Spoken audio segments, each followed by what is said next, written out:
Hey, everyone. It is Sunday again. It is that time, and we are here. I hope that you guys can hear me clearly, see me fully, and be ready to open your mind to what it is that we're engaging in conversation with today.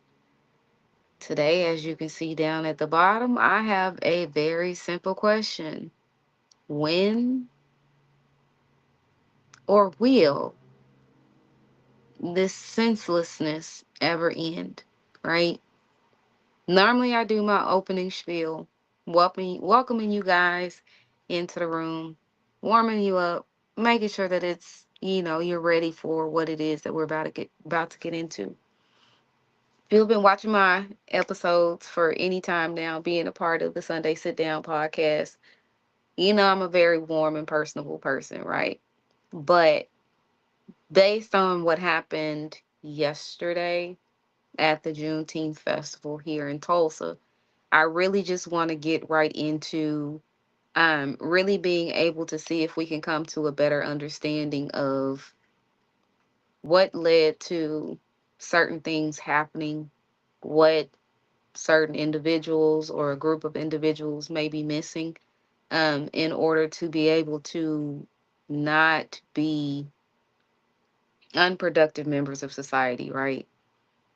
If you don't know, there was very tragic events that happened yesterday. I was out there not when everything was going on. As you can clearly see, I am safe. Um, but I was out there right before, all day, all the way up until everything popped off, right? And when I say right before, I mean I probably left maybe 10 minutes prior to that, if that. But I still had people know that were actually there. So I look at everything as a matter of relationship or lack thereof. Everything that happened last will impact the relationships to follow, right? And it's a lot of relationships that are now going to be impacted. You have the relationships between those who survived and those didn't. You have the relationship of the family and friends who were a part of the experience as a whole, and all they wanted to do was just go enjoy themselves and have a good time. You have the relationship of the community with one another. You have the relationship of TPD with the community. You have the relationship of the mayor and those in power and the community. There are a lot of relationships that have been and will continue to be impacted by the state of what happened. I had the opportunity earlier to kind of go out on Greenwood and sit and talk with people for a while. It is people from like all different walks of life, different types of situations, old people that I've known, old people, people that I don't know. Today was a really good day to mix and mingle and have conversation to gather perspective, right? Because, like I said, I was there, but I wasn't there. There were people unbeknownst to me that were there in the midst of the chaos. There were some people who felt compelled or called to um, get people to safety, remain with the victims while, they were suffering from their injuries in that moment. There were people that were trying to coordinate with TPD, and just, it was a lot of a mix and mingling, a meshing of different types of relationships based on a tragic situation. So, what I want to talk about right now, and what I had the opportunity to talk about today while I was out on Greenwood, is where are we at with our relationships, y'all? Because in listening to the information and listening to the dynamic of everyone's conversation, some people are blaming one group of people Another group is blaming another group of people. Some are blaming the young people, some are blaming the old people, some are blaming, the police, some are blaming people's parents. Like, there's a lot of blame, in my opinion, being thrown around. But at the same time, do we really need to be blaming anyone at this point? We have to get to a point where we are willing to start healing. Sorry, I'm trying to get this thing to open up to where hopefully everybody can see it. So if you're able to see this, hear me, like, just put it below in the chat, thumbs up, whatever you need to do. Let me know that you're receiving this. So where are we at with our relationships? Everybody's blaming everybody. Everybody's trying to point the finger at someone other than themselves. All of that, in my opinion, it just needs to stop. That's really not helping any of us at this point. It's not getting us to move forward, right? Because we can't move on from what happened. If y'all have watched any of my other videos, then you know I hate the term moving on. Because moving on to me signifies there's a whole lot left in the pursuit of escaping from what it is that we don't want to feel, right? Or what it is that we don't want to experience, what it is that we don't want to heal from. We need to move forward.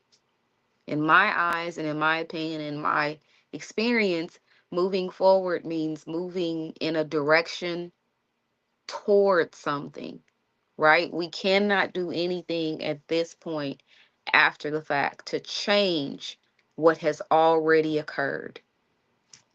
We can't do anything at this point to change anything about what events may or may not have led up to what happened, because we don't 100% know, right? But we can choose to take all the history of several events similar to this one, all of the shoulda, woulda, couldas prior to now, and we can use all of that as a means to move forward, in a direction where everyone feels supported, where everyone feels heard, where everyone can start to feel understood, where people can know that this is not about to be the new norm, right? This is not about to be the thing that we as a society, we all do.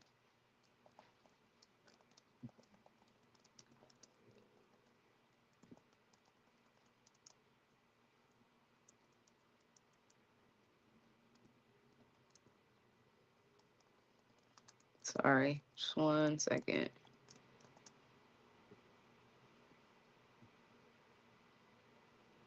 I promise I need to like get together and figure out how to launch my own podcast studio with everything that I'm actually going to need. I make it work how I make it work, but up until this point, it's been okay. Now it's kind of growing into a bigger sense of frustration because it affects so much for me. But anyways, like, where are we going with these relationships? What is it that we want to do when it comes to where we are with these relationships? How are we going to be able to navigate beyond this point? Because we still don't have no choice but to. We still have to get to the point to where we start to repair relationships, and we start to look at all the things that need to be put in place so everyone can feel heard, everyone can feel seen, everyone can decide to move forward together as a people, not just, well, they need to be over there, we gonna stay over here, and everybody kind of do their own thing. No, that really doesn't work, right? That's not the best solution. It's been done, tried and true. Even in some of the conversations that I've had, that's um, that's the perception, right? That there is nothing that can be done for the individuals that didn't necessarily make the best choices in what led to yesterday. But in my opinion, we're all at fault because we never really made it a point to be able to assess where are our own relationships as adults and how are the relationships that we're choosing to engage in, how are those relationships actually impacting our kids, right? There are so many of us right now that have kids. Some of your kids were old enough, or you allowed them to go out to Juneteenth on their own.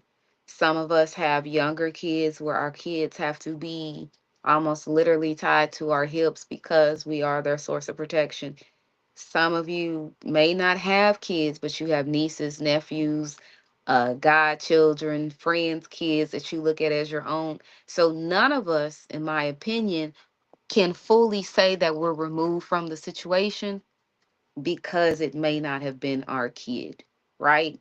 On either side, our kid who engaged in the senseless behavior, or our kid that was a victim of the senseless behavior.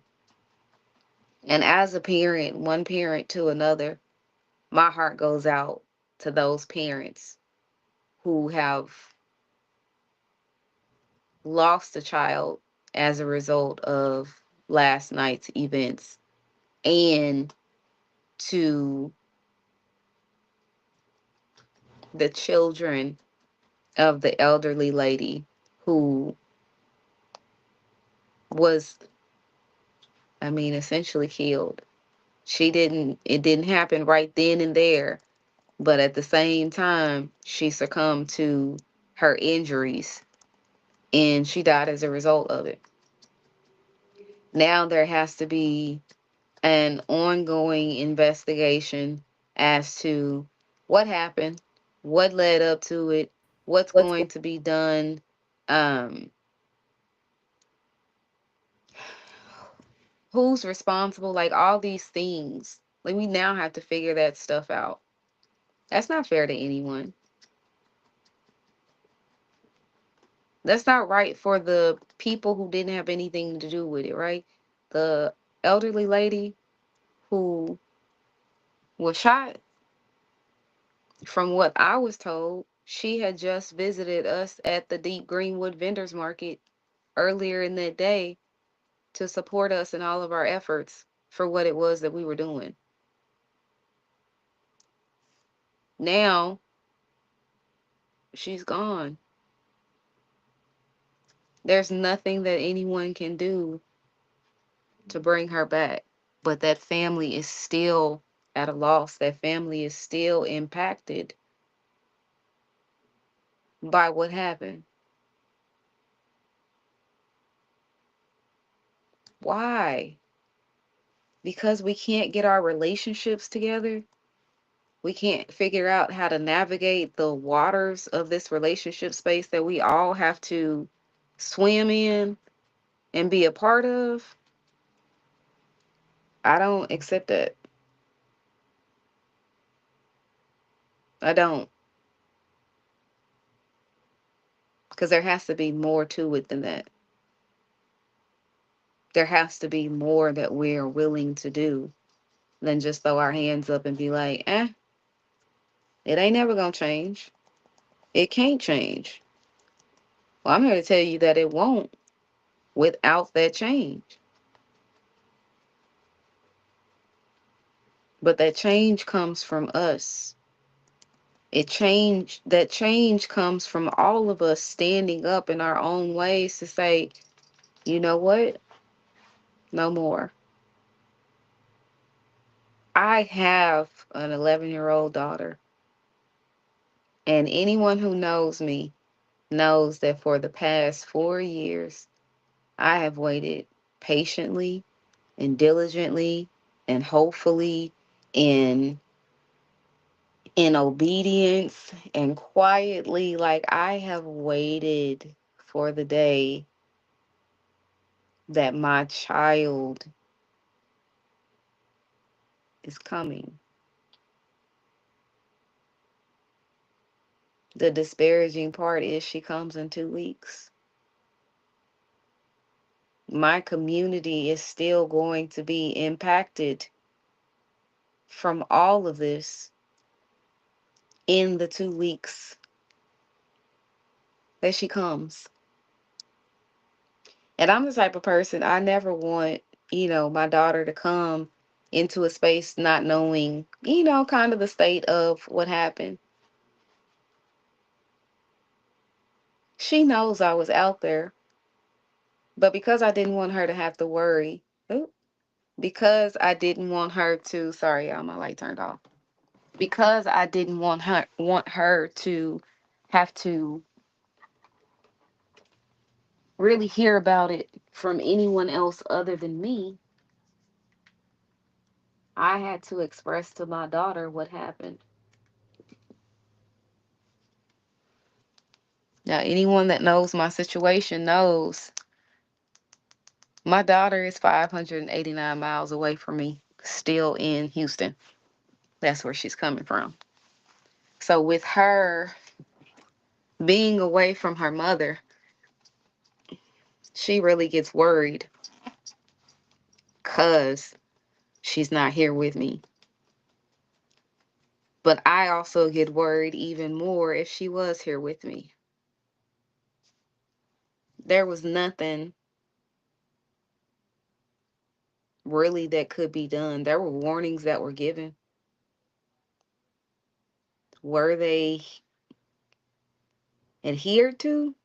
Were they heeded? I don't know. I can't say. I know on Friday when we were out there, we were asked, so y'all know I'm a part of the Greenwood Vendors Market, a collective coming together to try to improve the Black community through local vendors. Um, we connect with the community, we engage with the community. We were there Thursday through Friday. I was there Friday through Saturday. And just to be able to see what I saw, y'all, we at a losing point. The fact that we as a community can't even come together to be able to support our own without some foolishness happening. You had Thursday where the kids took off running, created mass hysteria, and people got trampled. I know people personally who got trampled. You have Friday when I was actually out there. The young people come out in swarms. It's like I can't even call it a beehive. It's more like a wasp nest. Because when they come out, unfortunately, you don't know if you're going to get stung. You don't know where they're at. You don't know what they're on. You don't know where their mindset is. You don't know what matters to them, what doesn't matter to them. You don't know what social media beef they following. You don't know what color one person can't wear and another person, like, without another person feeling some type of way or wanting to do something. Like, all that gangbanging stuff, like, it's so dumb. But it's a part of the history. It's a part of the culture. And there are times in oral culture where that's what's being displayed, that's what's being communicated. But it's not the full perspective. It's not the 360 turnaround. It's not the 180 spin. It's not all of the information that these kids actually need to know.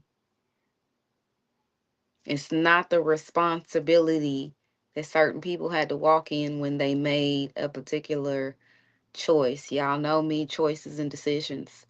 Choices are things that you look at instantly. It's like, up, right there. That's all I'm worried about. I'm plucking it out of the air. I'm doing whatever I'm going to do with it. A decision is like, hold on, that, I see what that is. Now, with that, it could lead me to do this or do that. Now, if I do this, this may happen, this may not happen. If I do this, this may happen, this may not happen. Decisions, they require more thought. But in a society right now where thinking is highly frowned upon in this establishment, these kids don't be doing it. And what it does is it puts a strain on our relationships today, right? All of that I just described, lack of thinking, picking choices over decisions, doom scrolling, being in the house all the time, like all of that, that's life for these young people. That's life for a lot of us, right? I go to work and I come home, I just be chilling. Or times like Juneteenth, all right, I get out the house for Juneteenth. Actually, I was supposed to link up with a good girlfriend of mine yesterday, and I'm glad that we didn't. Because in the midst of us being able to socialize, come together as working women, busy moms, entrepreneurs, like in the midst of what we do, to be able to take that small little break to see each other finally in person, give each other a hug, be in each other's energy, get that sense of refueling from our own empowerment that we get in connection with one another as women. There's no telling what could have happened to us in that moment. Their life is gonna life, right? There is nothing that we can do to avoid lifing. But I need you all to understand the pressures of social media, career demands, and the fast-paced nature of modern life tremendously is what is affecting our relationships right now. Like, think about it. Like, how do all of these things affect your family, your friendship, and your romantic relationships? Doom scrolling, where does that get you as a family? Like, if you sitting down at the table eating, you know, Sunday dinner or whatever the case may be, but y'all on y'all phones, what is it that y'all actually doing? Because you're not promoting a sense of relationship. You're not engaging with one another to figure out, all right, Jaquan, like, what's going on with you? I would never name my son Jaquan, but that's just the first thing that came to my mind. What's going on with you? How's school? Anything, any challenges you got going on right now? What is it that you facing? How's everything with your boys? Like, y'all being on the up and up, y'all doing y'all thing. Like, however you need to talk to your kids or any of your other your daughters, your other family members within your household, we need to start doing it. Like, stop picking up these phones and start picking up these conversations together, similar to the Sunday sit down. Romantic relationships, whatever somebody do on social media, that ain't what necessarily is going to work for you in your romantic relationship. You have to find your way. You have to figure out what works best for you and your significant other, despite what the rest of the world is doing, right? Not to spite or in spite of what the rest of the world is doing, despite. Words matter. When you understand words, you understand how to move yourself forward as a person. When more people understand how to move themselves forward, then we starting to move whole communities and therefore society forward. And that's what we need to be on. That's what's going to like cancel out all this senselessness, in my opinion. Because when we start people moving people forward, then moving communities forward, then moving society forward, all of that will create a shift in communication styles, right? Sometimes, and I'm a product of North Tulsa, Pine in Peoria, used to go to the McDonald's up the street all the time before I went to school over at Booker T. North Side is all I've known. I know Gilcrease Hills too. Now I know Sand Springs and Sapulpa and Bixby and, the surrounding areas that I never knew. But all of that gives me perspective to my life now as an adult in North Tulsa, right? And the life that I'm about to create in raising my daughter here in North Tulsa. Communication has to be the first thing that shifts us forward, right? Whether it's face to face communication, digital communication, all of it impacts how we can move forward as a person, as people, as a community, and as a society, right? Because if I'm speaking apples and you speaking oranges, I know that your oranges are okay. But in the world that we live in, you may need a little bit of my apples. I may need a little bit of your oranges for understanding. But then we have a new fruit that's being produced to move both of us forward. Digital communication is a huge thing right now. It's so many people who got online beefs and they ain't never met each other. What are you doing? If you ain't never met this person's Joe Blow, it's people out here who really got slander, who really got things being thrown at them in their face for real life and in person. You worried about an online beef with somebody you ain't never met? Yeah, don't get me wrong. Some of y'all out there, y'all go looking for them people. When you go looking for something, you definitely gonna find it, or it's gonna find you, one of the two. Y'all gotta stop with this online foolishness. But the only way that I can't even say they no more because I've been enacted into the fight.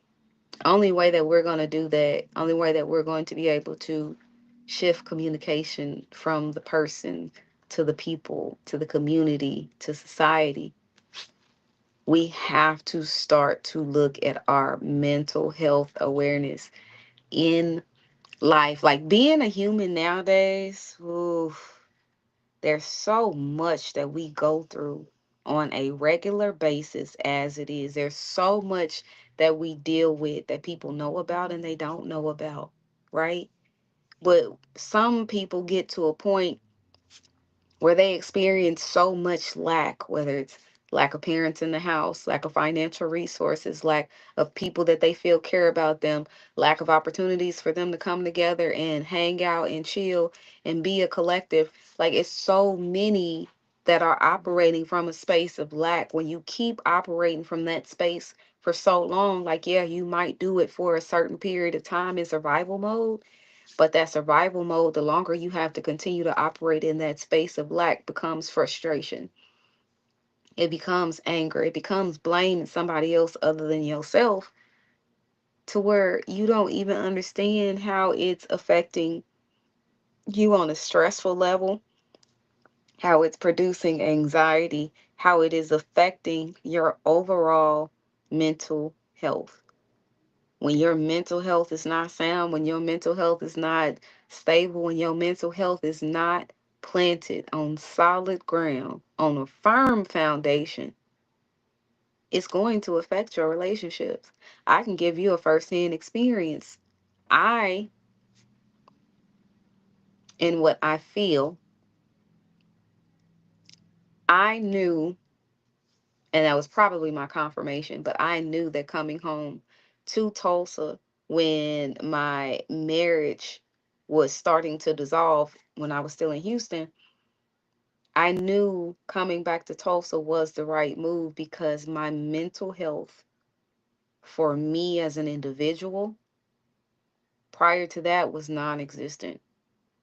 I lived a life where I cared for and overly invested in so many of other people's mess. Not saying it's bad mess. I'm not saying it's good mess. It's mess because I should have been carrying the weight for multiple people. I shouldn't. I had my carry on weight shirt on earlier today. But because I had done that, I never saw myself as the individual, right? So I was lost when it comes to myself. When we were going through what we were going through with the dissolution of the marriage, I began to tell myself that, like, okay, I'm okay. I know I need to go through this process of processing. I'm tired, y'all. It's been a long vending weekend. So I do apologize.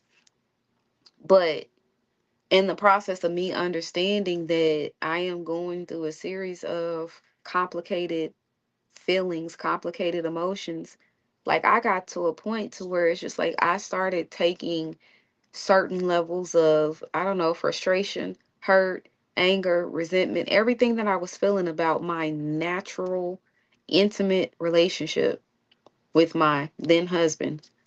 I started taking it out on my daughter. I was cold. I was curt. I, just really didn't want to hear too much. Like, I love my child. I really do, but the weight and the wave of everything else that I was going through began to wash over her. Once I had that understanding, and I hate that it had to go that far, but once I really had that understanding, I understood, oh, so this is what they talk about on the airplane when they tell you, put your mask on first, right? Before you start to administer aid to anyone else. When you learn CPR and you are the type of person who is kind of designated to be the first responder, you don't just rush into the situation. That's not how you taught. You're taught to go into the situation and make an assessment. See, is there any harm in the environment? Not just the person that may be affected by the harm. Are there down power lines? Do you smell gas? Do you see smoke? Do you see fire? Like, you're taught to look at all of these things. Right now, Tulsa's Tulsa's on fire. Tulsa's in trouble, right? And I'm not saying all of this for sympathy from anybody outside of Tulsa. This is specifically for my Tulsa people. We're in trouble, right? Because of the state of our current relationships and how we live in such a divided world. I'm going to get to that in just a second. But once I realized that the wave of all of the emotions that I was feeling was beginning to wash over my child, I knew that the best thing for me to do was to listen to God's call to come back home. Because I didn't want to. I didn't plan to. And I tried to make a way, my way, while I was out there. And the Lord said, no, none of that is going to work. Your business ain't going to be where it needs to be. You're going to struggle to be able to find a house. You're going to have issues, trying to make things happen on your own because you're trying to do what it is that I'm telling you you're not supposed to be doing. You're trying to do what it is that I'm showing you it ain't a part of the plan. Listen to me, baby girl. Listen to me, oh daughter of mine. Like, like that's how I hear the Lord's voice in my head. I need you to go home because when you go home, I have greater things in store for you. When you go home, I am about to put you in a space where you are about to literally go through the process of embodying your purpose. My purpose is to serve and to be of service, right? So the Lord has positioned everything for me up until this point with moving back, improving my relationship with my daughter, working on my financial things that I need to take care of that still stem from dissolution of marriage, one two person income down to a one person income, but all of those things are in the perspective of, hey, you still got a lot on you that you need to take care of, so you're no longer in the deepest part of your ocean, so that then I can begin to activate you and put you in a place where you can do the greatest work that you've ever been able to do by serving your community. But before I can serve the community, I've been put in a place or in a position, really, by God to see how divided Tulsa really is. And it's so many micro divisions within the big division that we've been trying to navigate, right? So You have division in commerce, you have division in access, you have division in resources, you have division in communication, you got division in lifestyle, you got division in socioeconomic spaces, you have division in education. Like Tulsa, much like other places, I would imagine, but Tulsa is where I am. It's where I'm from. It's what I know. It's what I'm growing to know more of. There is so much division, but we really need to find spaces to be maintain connection in a divided world. One of the key things that can be done is to build meaningful connections, right? So with everything last night, like, it is the type of thing I feel like all children, all God's children, needs equal energy of female and male, right? So with me being out there last night, I am normally vending in the breezeway on Greenwood. Once the vending event is done, there are some vendors, if we still have product or if we're still wanting to engage with the community, we'll move from the breezeway to the curbside, right? Or to the sidewalk. So we were out there last night, and I am the type of thing where, or type of person where there's a varying degree of me maybe not interacting with young men as much as I could, just because my experience interacting with young men is very limited. I hear certain stories, but my own personal interaction with young men is not there. But in yesterday's environment, there was one young guy, he was walking down the sidewalk. My best friend was playing some music from a speaker in my car, and the song had the boy moving, right? Like he was breaking it down. I'm just like, hi, just engaging with him based on what he was already doing. But even for him, when I did that, it's like it kind of crushed his groove because maybe he wasn't used to an adult female interacting with him in that way. And it was a positive experience, like no foolishness, no none of that.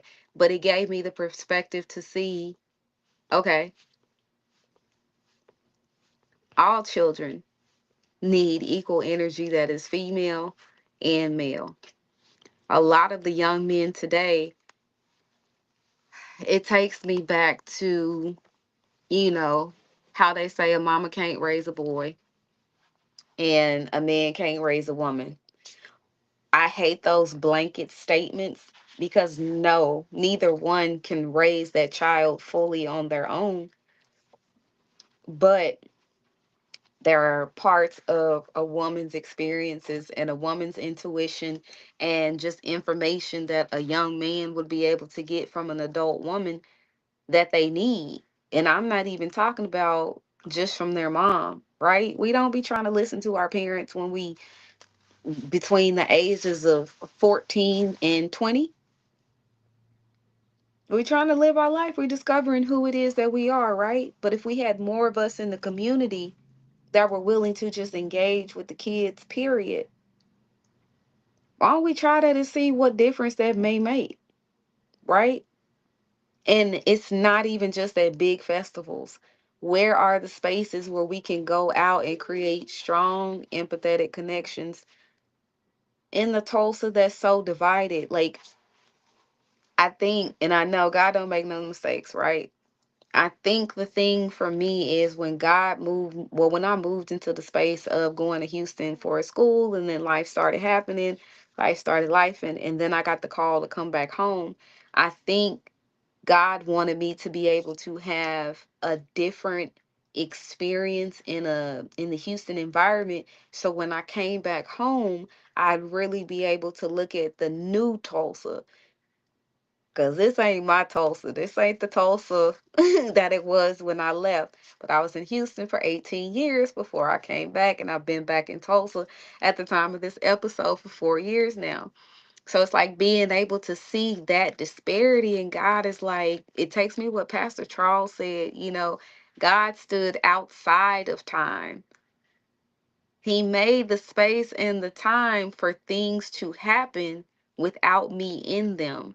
So that then when he called me back to the space of being in this time, I am here at the appointed time. Thank you, PC. Boy, you've been on fire with that God chose me sermon series that you done started with. Was I heard the title and heard the book, it was just like it already resonated. Now it's just going deeper. What can I do to be the bridge? Who do I need to do, or who do I need to be? Sorry, who do I need to be in order to be that go between? Because I don't think like most Tulsa people, because I don't think like these young people do, I'm still in a position to be a soft place for them to land, to be a space of understanding. Like, hey, just talk with me. Like, I'm interested in getting to know you. And that's what I tell my daughter all the time. Girl, I'm intentional about knowing you. What type of society would we live in if all parents were interested in knowing kids because they already do it with their own children? That society would probably be like a sense of utopia. It probably, and then I'm talking about if it happened like before now, our relationships would be completely different. They may be a little bit more pure. They may be a little bit understanding. They may be a little bit more clear. They may be community in every sense of the word. People looking out for themselves. Like, all that happened on Greenwood, the original Black Wall Street. They put us in a space of 35 square blocks. Now, I don't know how big blocks was back then, but 35 square blocks compared to the city of Tulsa, I would imagine that it ain't that big, right? So we have a small pocket of our history that we actually don't even fully own, but we're not going there. It's where we come, it's where we congregate, it's where we do what we do as the Black community of Tulsa. But now the spirit of that is going to be tainted for a while. Like I said, when I was out there earlier, the blood was still out there. I didn't go see it because I don't want to. I've already seen a dead body before in my life at a young age. I don't need to see it again. But the fact that now there's going to be memorials resurrected in that spot, the other spot where the elderly lady was shot, like, we're now going to have reminders of this incident that has happened. A lot of people are going to be walking in their vulnerability, being sad, being upset, being hurt, being angry, being outraged, being just a plethora of all kinds of different emotions, right? In those moments, we need to be open. We need to be vulnerable as a means to build a stronger sense of connection. Shout out to my boy Cody, like him putting up his video, his stream this morning. He said how he felt, right? And he said a lot of things that a lot of us may have felt, may not have realized, may have agreed with, whatever the case may be. He spoke his truth. He spoke his perspective. How he delivered it for me was outside of the norm of how I've known him to be, right? So I was like, you know what? I'm going to pull up on him because I know he's big on Greenwood. I know how he feels about the history of it. I know that, how he's invested himself to teach about the history of Greenwood. I'm going to go check on him while everyone else expects him to just be strong. He's human. He feels some type of way. And once I checked on him and he had to go do what he had to do, moving on to the next space of his heroic adventure, I admire him and I commend him. If you need anything of cake doubles, Legacy Accelerator, TSBBC. If you need anything of my organizations, please let me know. And you and I will be getting together in the near future to be able to figure out what we can do to move forward. So after I talked to him, I had the opportunity, like I said, to just be able to sit out there and just watch the people that pass by. I got to have some really good conversations with Terry Backus and Ronnie Ross and Jemanuel Barnes and Derek Howard and Antonio Ross, just like a lot of different people that I know, people that I've seen before and, may have said what's up to, but not really spoken to, people that I didn't know. But I just got to be the go-between. Oh, and News Channel 6 came out there. So if you see a girl on the news, just tag me in it and, I'll check it out in a little bit. But just being able to be in that environment and not have to do anything, just sit there. God brought everything together like he wanted it to be. Not like I wanted it to be, not like I planned for it to be, not like I expected it to be. He moved all the pieces, he moved all the people, he brought that whole experience together as a means to reinforce it's possible to create stronger, more resilient bonds. Y'all, I ran into one of my middle school friends that I have not seen in forever. And it was literally like, hold on, I'm about to get excited on this one. It was literally like the good old days, right? So I'm sitting on the west side of the corner of Pine and Archer, right? And I see a guy and a woman going towards Sweet Lisa's in that direction on the east side of Greenwood and Archer. And I ain't paid no mind. It's just like, oh, okay, like I saw so many people out just walking around, kind of doing their thing on Greenwood. Saw my girl Amber, what up? Her and her family. But like I saw the guy walking with, I now know was his wife. And he was like, I guess he told his wife to go on ahead or something like that. And I thought, maybe he had forgot something in the car or whatever. And he comes over to where we are because it's me and three other people. And me and the three people, we were having a really good conversation about the change and, the future plans that we have for the youth and ourselves and things like that. But he was like, he came up to me and he was like, I need to have a conversation with you. Now, keep in mind, I haven't seen him in forever and a day, plus a winter and another season, right? That's how long it's been. And I'm like, you need to have a conversation with me? And he extends his hand and I'm like, I think he was like, I saw you from across the street and I was like, is that Nikki Nichols? And I'm like, I will admit, I did not remember offhand what his name was, but I remembered the face. And I'm like, dude. And then, just we hugged each other and just being in that embrace, it's like everything came back from the early elementary, middle school days. And he was like, do you know who I am? And I was like, I do. And it was like one of my really, really good friends, Stephen Markland. Oh my God, like my heart is so full.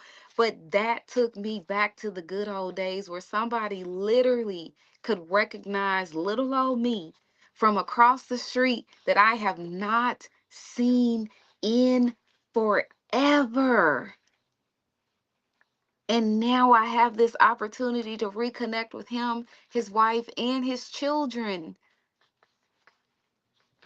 Right? Like, that is what Tulsa needs to get back to. That's what Tulsa really used to be for me. Everybody literally knew everybody. But there's so much of what we've been told to hide, or so much of what people feel shame to show, that we're living in a society where we don't know who peoples are, right?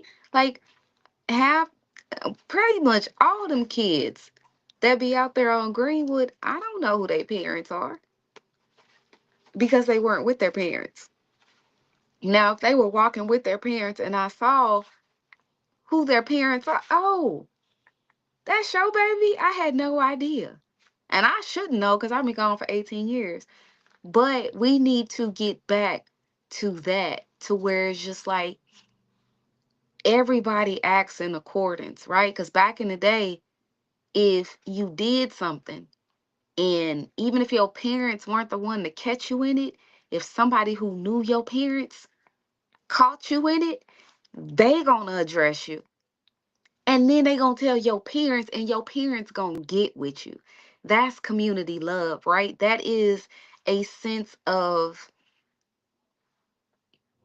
communal empathy, right? Like, you're not my child, so I'm not going to discipline you in the same manner in which I would discipline my own child. But I know who your parents are. I know who your daddy is, or I know who your mama is, or I know both of them. I know your grandmother. I know your auntie. I know somebody, an adult in your family would not, if they were around you, be allowing you to act like that in this moment.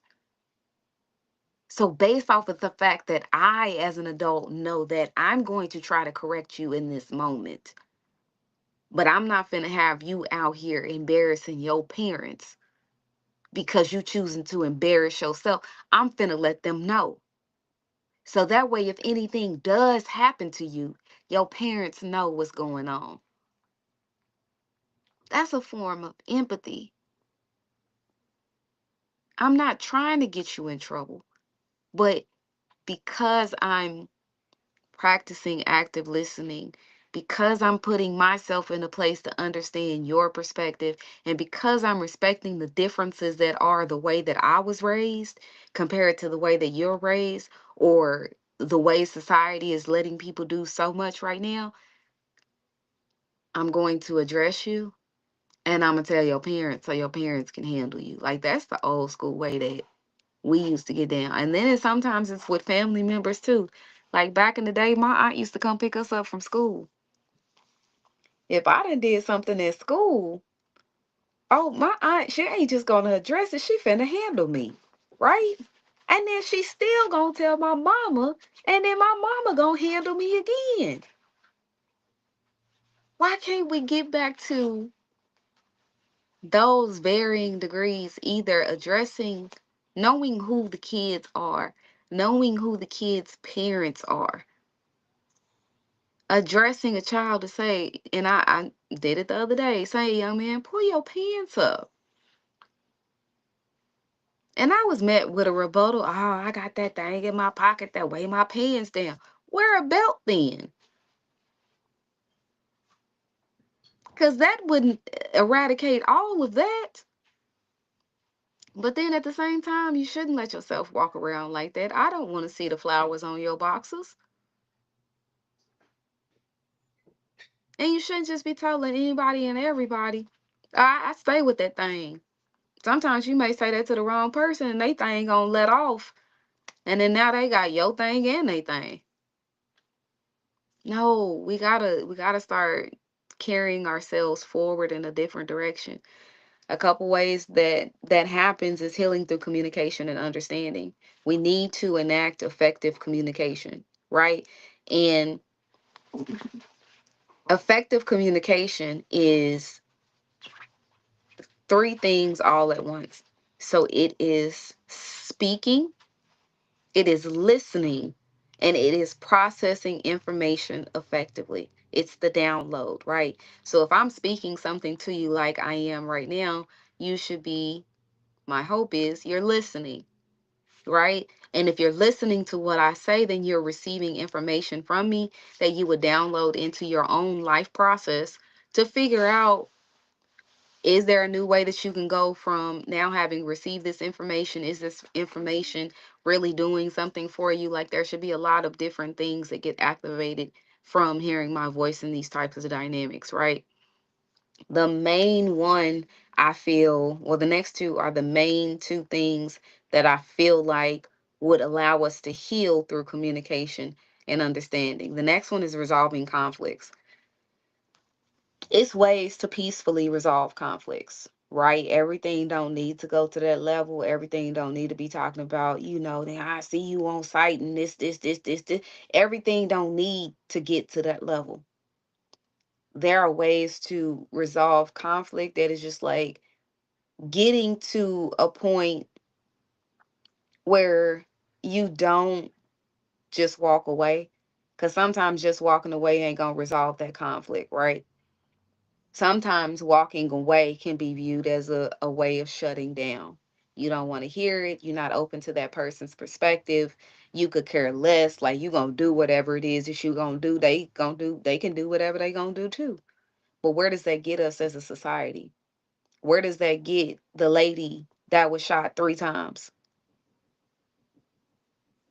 Where does that get the other people that have been impacted by what happened? Where does that get the people who got trampled them many times that these youngsters decided to just take off running? If you just get to a point to where you think, hey y'all, let's just take off running and see what happened. Don't get me twisted. Like we had our own things that we did as kids too, but we didn't do it in mass situations like that. Like if we took off running, an adult gonna ask us, man, what y'all running for? Straight up, or y'all need to stop running. That's actually the response that would happen. But to just think I'm about to create a disruption in the flow of this family environment just for no reason. And it was all kids.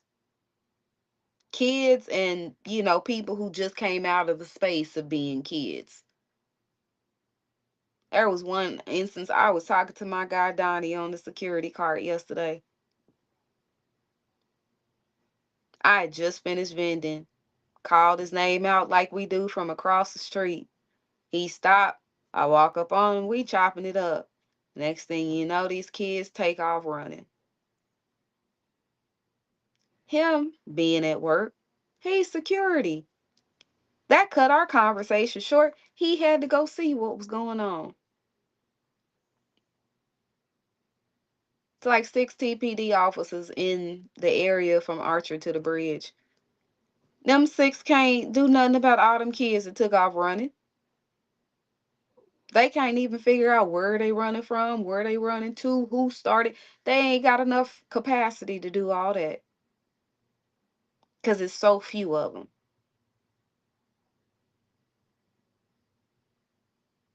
But when it comes to this space of how we're going to heal as a community, like we have to resolve conflicts.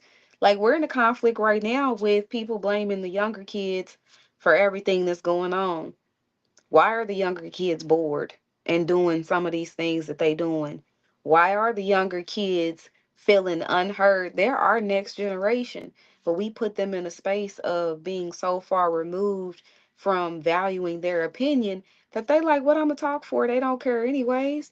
They ain't finna listen. We feel the same way. We are in a space of conflict, but what can we do to resolve those conflicts? We can speak, we can listen, and we can process information effectively. If you don't resolve the conflict will just continue to either be there or to grow greater than what it needs to be. Conflict, in other words, you can use as frustration. They are feeling some type of way, the younger generation. We are feeling some type of way as the older generation. There can be a time, a place, and a space for all of us. It may just not be all together. Me and the people that I'm about to, get in more of alignment with and in more covenant with, we're about to figure it out and we're about to change it, create a space for everyone. That way, no one feels unheard, no one feels unappreciated, no one feels bored with the experience that it is that they're having. But there also have to be certain things that have to be cut off to any individual who doesn't understand the value and the sacredness of what certain special events are, right? It's just not gonna happen. So the third thing of how we can heal through communication and understanding, and it's gonna be, a little bit of a longer one. I got a little bit more left in me, if you will. But setting boundaries, that's what I was just talking about. Like As someone who has gone to Juneteenth as a youth, as someone who has um now come back and gone to Juneteenth just to go to Juneteenth and vended at Juneteenth. This is no bash or anything to Juneteenth. I love the festival in its essence. But nothing, in my opinion, this year was conducive to what Juneteenth needed to be, right? So if you're talking about a family reunion, why weren't there things to engage the kids that they could have fun with? A mini carnival, youth night, better musical selection. Shoot, put my boy Queen Son and Nevin. That's what it should have been.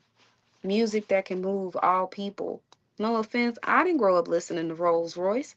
I didn't grow up listening to Lakeside. I heard maybe one or two of both of their songs, but I'm not like, yeah, when it come on. No, that ain't my music. I don't feel like there was a good balance towards engagement for everyone as a family unit. Or maybe it needs to be the type of perspective to where it's broken down. Like morning to evening is vendor time, right? That don't change. We don't do nothing. We just be out there selling our products, engaging with the community, and just trying to make connections that way. For the younger people, I feel like they need to be out earlier in the day. Give them up until 8 o'clock. They need to be at home getting some rest, anyways, as growing boys and girls. Or give them the opportunity to be in a space close to Greenwood where they can do things that are conducive for them. They don't care about vendors. They will, if their parents give them money, they will, buy drinks, buy food, um, ouch, maybe try to get some trinkets. But for the most part, no. Half of them out there don't be giving no money to be able to do certain things. I don't know, maybe this is a call to organizations. Hey, how can we figure out how to at least provide an opportunity where if, kid at the point where kids are allowed in the future that we can get them fed, we can get them a drink before 8 o'clock and get them home. Right? Make 8 to 9 o'clock where it's just like, all right, it's time for the kids to be taken home. Y'all can leave y'all lawn chairs and come back. And that's when we'll get the adult evening popping. Where they can know that they kids are safe. Ain't nothing finna happen to them and they not out here doing no foolishness. Something has to change either within the Juneteenth organization to make sure that those types of things happen or are enacted. Like they don't have to be out for everything. Juneteenth either needs to have a curfew, or if it's the type of situations where you have kids under a certain age, and when I say under a certain age, I mean under the age of like 12, maybe even 10. The kids that literally have to be with you,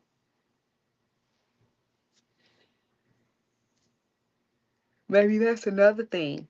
I don't know, but it's gonna take some community conversations and engagement. Like boundaries are healthy.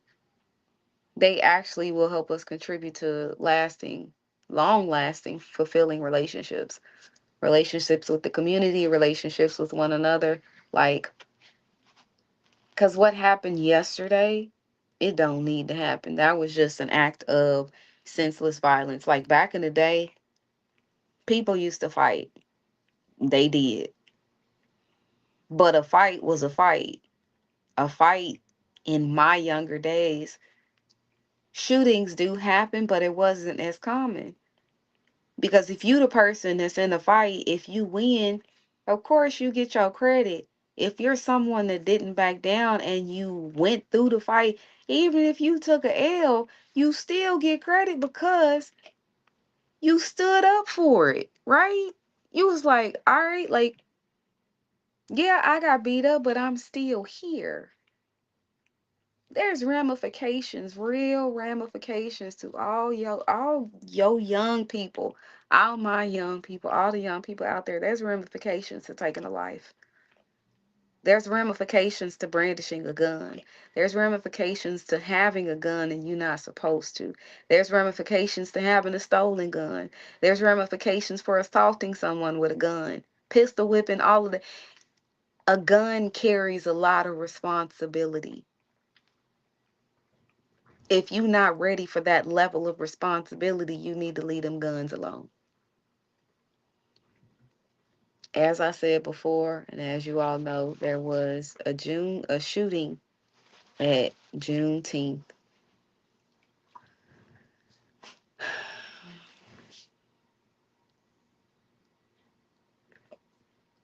Everything that happened last night, unfortunately, it serves as a very vivid reminder of how violence disrupts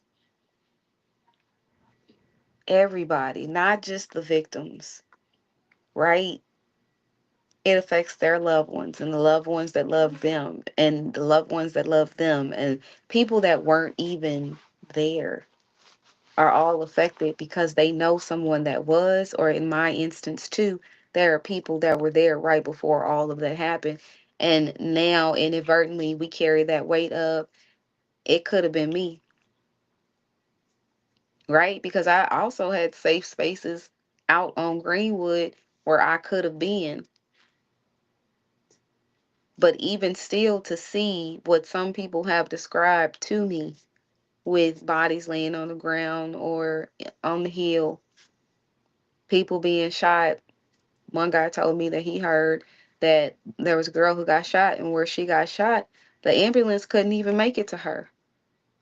So police officers literally had to run down the street with this girl trying to get her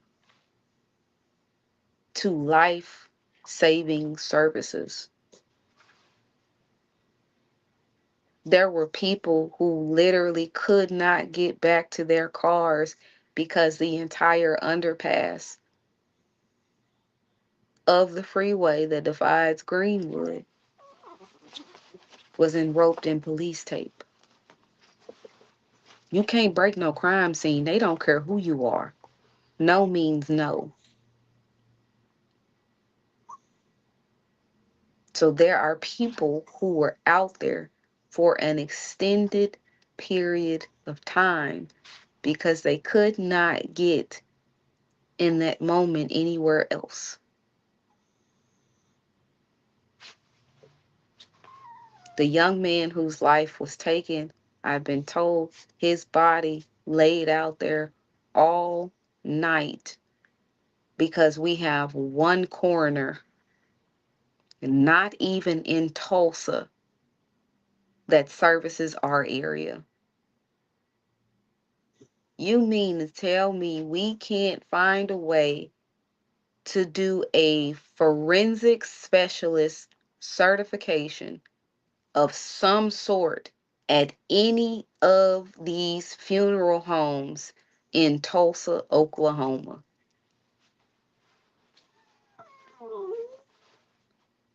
That's just completely nuts to me. Now, if Oklahoma City was Turley, I wouldn't trip. I mean, I would, but I wouldn't. Turley is a skip up the road. But you mean to tell me that this coroner has to drive an hour and 30 minutes in the middle of the night? They ain't finna be flying to get over there. That makes no sense to me. But all of that now has affected the emotional, psychological, and relational well-being of our community. We are changed, y'all.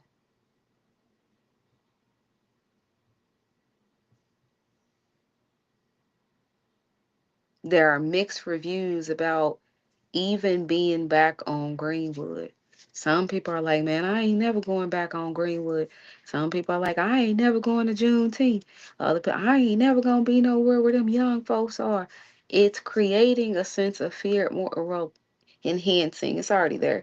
It's enhancing, in my opinion, the sense of fear of violence that happens when we try to come together as a community to do something. Juneteenth is our event, right? You got Black Wall Street, Biker Rally, you got Legacy Fest, but Juneteenth is the one thing that Tulsa has really been doing for a very long time. I'd have to look at the history to see when exactly it started. Matter of fact, I'll do that right now.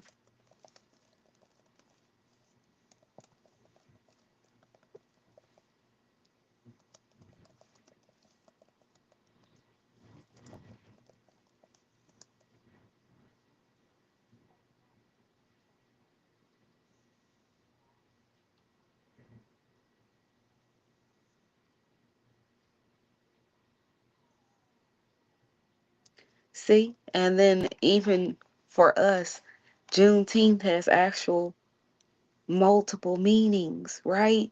So let's take a history moment for a little bit, because I know what I've been putting on y'all is a little heavy.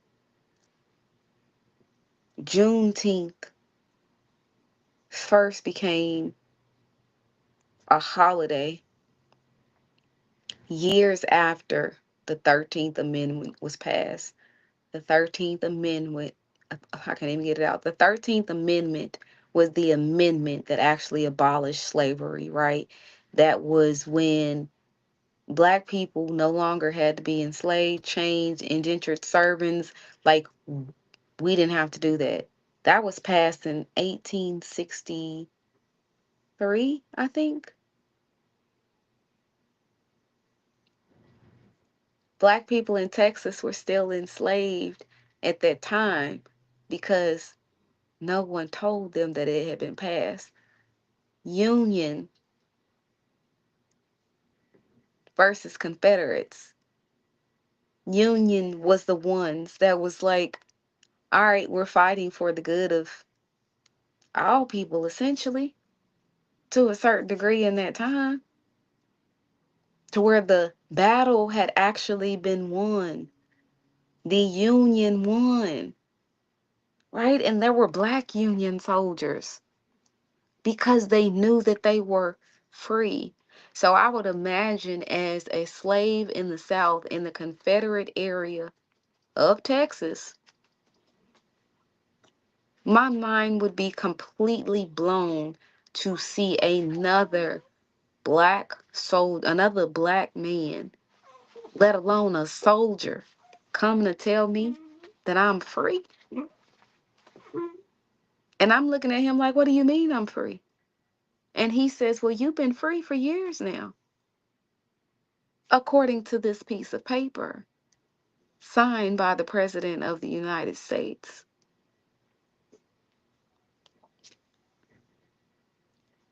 That's a part of Juneteenth history. When I just looked up, and I should have said, when did Juneteenth Festival in Tulsa begin? All I typed was, when did Juneteenth in Tulsa begin? June 1st, 1921. Juneteenth in Tulsa began on June 1st, 1921, when white rioters entered the affluent Greenwood district, also known as Black Wall Street, and began looting, burning buildings, and bombing the community from private planes. Like, I knew about the race massacre. We're going to call it a race riot. We grew up saying race riot, not race massacre. Hey, potato, potato, it's still the same thing. But to just really pay attention to the designation of two historic events tied in together as one, being something that is a part of our forever history. Because if you look at that, look at my fingers and how they're locked in, that's like the infinity symbol. It goes together. This particular event is ours, but now it will be forever changed. Period. Because this has happened now.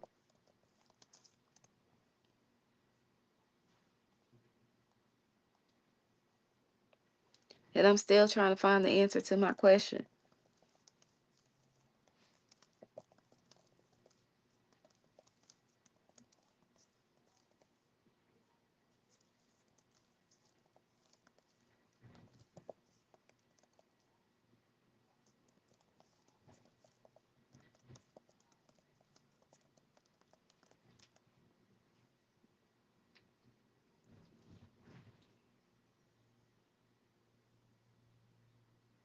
I'll have to look it up and I'll put that in there. Especially because it's so much going on with what happened last night that I feel like my response is getting a little bit the response to my question is getting a little bit convoluted. But everything that happened yesterday is now pouring into the climate of fear and violence. Like, how do we continue to heal and rebuild trust and the love that our community now needs after such events? Somebody tell me. I'd be open to it. I was joking with Antonio and I told him, yeah, we might get ready to move forward and just take this Sunday sit down out to Greenwood. People passing by, y'all just come sit down, talk to your girl. Let's have a conversation. So it's coming soon because that is important to me because we do need to come together as a community, not only to support the victims' families, the victims, we need to address the root causes of the violence. Working together is what will strengthen our relationships and create safer, more supportive environments for all. I don't I don't know what the history of Juneteenth is going to look like, if there is even going to be a Juneteenth, but there still needs to be moments where we can come together as a society and have fun and kick it and enjoy ourselves and be able to celebrate the richness of the history of the city that it is that we live in. By doing all of that, it helps to promote collective healing, right? It helps to let each of us know, hey, like, I'm here. I got you. Like, I last night, like, it warmed my heart. Child, I did boots on the ground like 4 times. There was one time where we were doing it on the sidewalk, like when we were vendors and people were recording and taking video and all that stuff. And hey, I don't care. I don't play into that. I'm just hanging out with one, it's one person that I knew, and it was several ladies that joined in that I didn't know. The last time I did boots on the ground, I was out there by myself. Child, I didn't care. I had been vending all day. I was just looking to let my hair down, let loose, and just have some fun.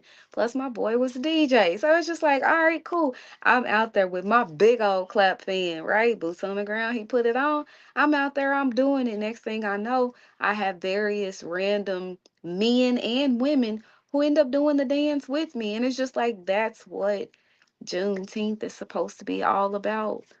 Not, unfortunately, what happened yesterday. Yesterday was a very impactful situation. But how can we now take our collective grief and turn it into action and healing? Because that's what needs to happen, right? Like, I'm not saying move on past it like nothing ever happened, but we need to be mindful that on the other side of this time of mourning, of this other side of this time of processing, this other side of time of letting God and the Holy Spirit settle into the places, in the spaces where they need to be. What are we being called, or what are we being led to do on the other side of this? For those of us that aren't as directly impacted, meaning You didn't lose a child. You didn't directly lose your grandmother. What can we do with a more sound mind to be able to figure something out moving forward, right? We have to get to a point, y'all, really, where we have to understand that it's important to build stronger relationships in the midst of tragedy and not in the midst of tragedy. We have to build stronger, more connected relationships. I don't want to negate it. So, especially in a time where things like this, where this climate, where this environment is continuously pulling us apart, where it is continuing to divide us, we need to understand we are better together. We really are. Because if you got something going on and I can support you, cool. You're still being supported. So is the community. I got something going on and you can support me. Cool. I'm supported and the community is supported. Who cares who does what?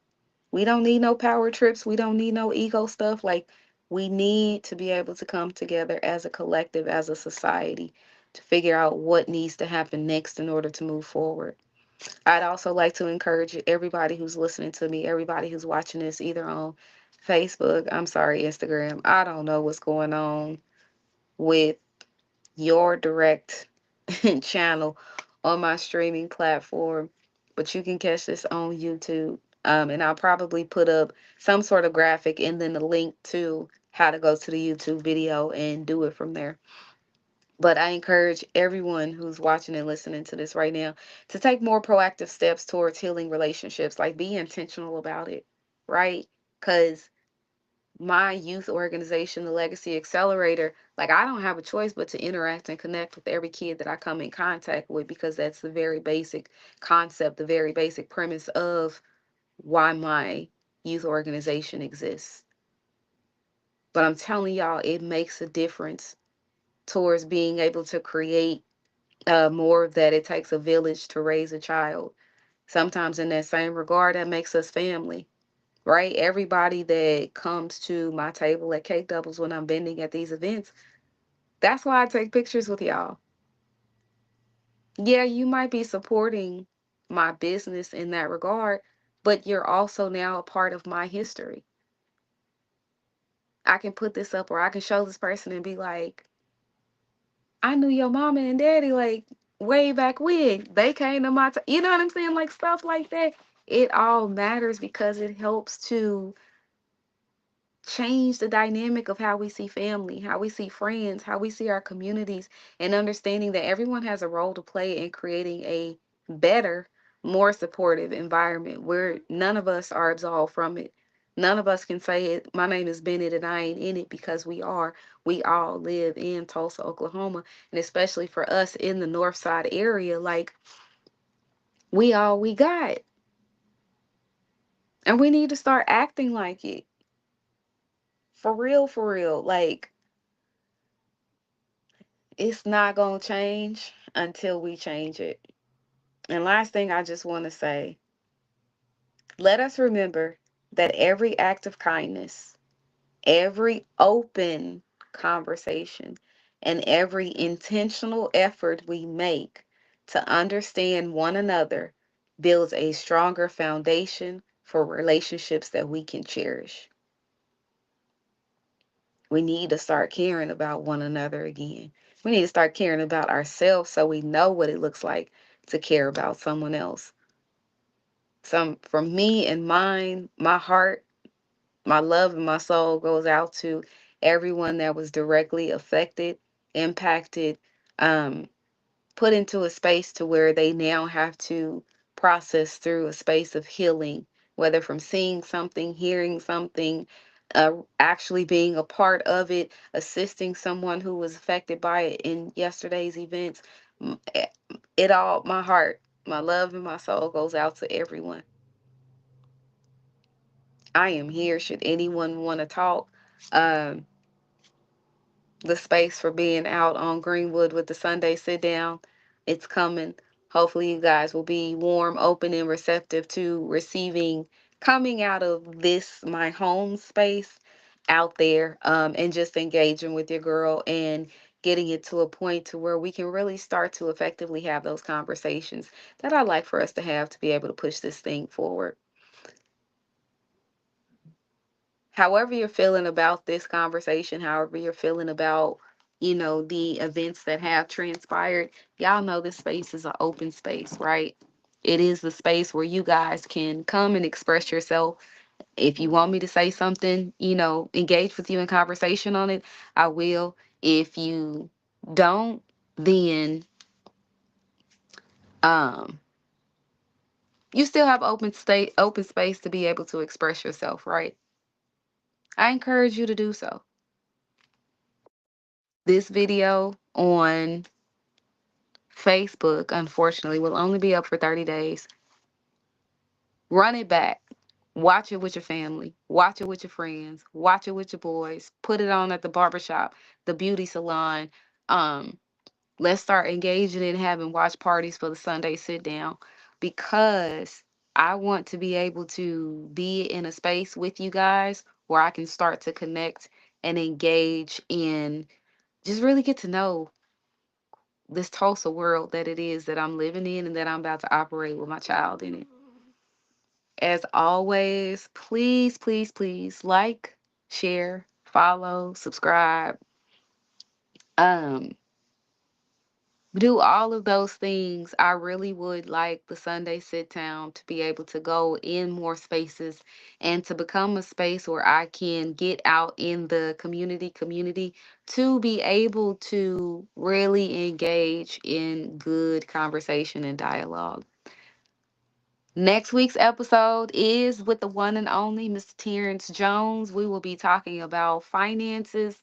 It's always an educational time. It's always a good space. He really gives good value, good insight. Like I said, he's been doing this for longer than I've known him, and we've known each other for about 12 years now. Our relationship goes that deep, right? And it's a relationship that needed to happen. You need to have somebody in your life that you can talk to about your financial concerns, your financial habits, and where it is that you want to go within your financial standing for your family, your career, and how you see yourself, retirement, all of that. So tune in next Sunday, June 29th, where we will have the one and only Terrence Jones of Paladin Tax Service coming to you with some more good financial information on our Financial Sunday edition of the Sunday Sit Down with yours truly, Miss Nicole LaTreece. I am going to let you all go. Uh, I'm about to figure out what I want to do. I feel like going for a walk, but then at the same time, I know I need to just maybe relax and chill because this weekend at Juneteenth vending with cake doubles. It's been a lot. My body is hurting and it's calling for some relaxation. So, as always, until next time, I do wish each and every one of you a good life filled with real love and all of the above. So until I see y'all next Sunday, or unless I see y'all out and about in the community, I love each and every one of you. Like in the words of Pastor Charles, do not forget that God chose you. He chose us all. And let's choose to be better people. So until next time, I love each and every one of y'all. Y'all have a good rest of y'all Sunday. And if you need anything, you know where to